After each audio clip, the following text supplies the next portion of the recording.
there. Now, first of all, it's the same God, okay? God of Islam and God of the Old Testament. It's the same. Allah is the same as the God of the Old. It's the same. So hold that aside for the moment. Hold that aside. What he did not know is that of all stars that have names, 2/3 of them have Arabic star names, okay? Here they go. I mean, it just goes on and on and on and on. Not all stars have names, but 2/3 of those that do have names have Arabic names. There we go. Okay? There they go. And you might say, well, how did this come to pass? Where did that come from? What was going on? Because if you think of the Middle East now, and it's not where you're not saying, hey, these are folks naming stars. You go back 1,000 years, Islam, 800 to 1100.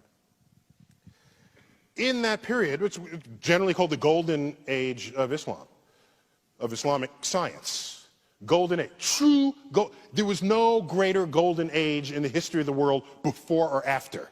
When you look at the sum of advances that came out of that period in Baghdad, algebra was invented in that period. Algebra is itself an Arabic word. Algorithm is an Arabic word. Our numerals are Arabic numerals. You ever wonder why? You ever stop and think why they're called Arabic numerals? In that period, mathematics took great leaps and bounds. Agriculture, engineering, medicine, navigation. Star maps were made to assist navigation. Astrolabes were crafted. Then it all stopped. It ended. If you're a historian, typically you focus on history as marked by changes of kings and leaders and wars. That's the lens through which many historians look at the past.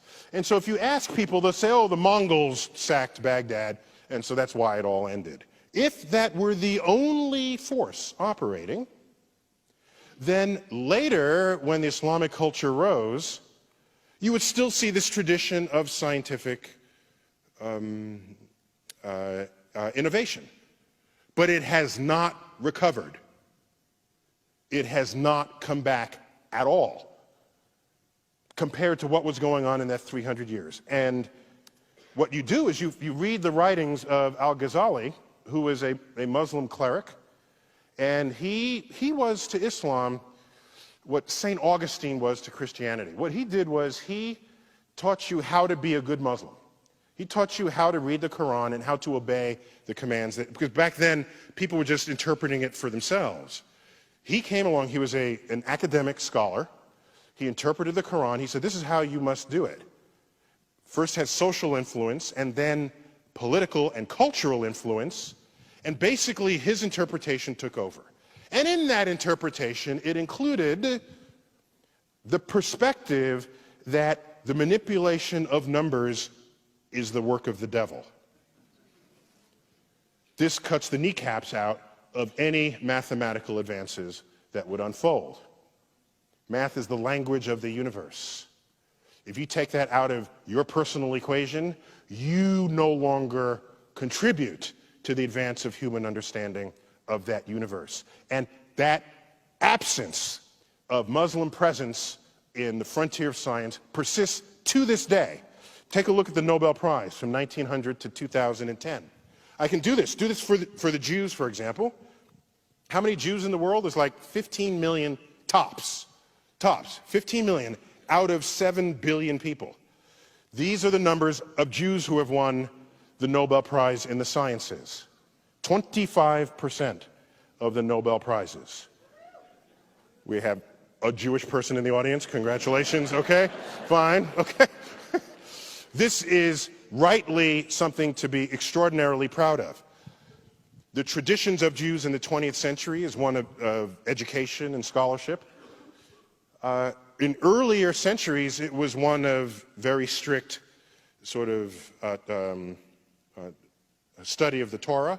did not involve the natural world. This was a later emergence of the Jewish culture to exhibit this. Let's look at the numbers for Islam. So these are Jews. There are 15 million Jews, 25% of the Nobel Prizes. There is 1.3 billion Muslims in the world. These are the numbers. 2.5. Okay, I'll give you 3 if you really want to include economics as a full number there. Okay? If you got to give it a full number, okay, okay. Now, for me, by the way, you can analyze this in any number of ways. There are 50 times the number of Nobel Prizes, 1/80th the population. There's 4,000 times the impact. I lose sleep at night with the question, how many secrets of the universe lay undiscovered, because 1.3 billion people who in an ancestral time would have participated in this enterprise and are now not.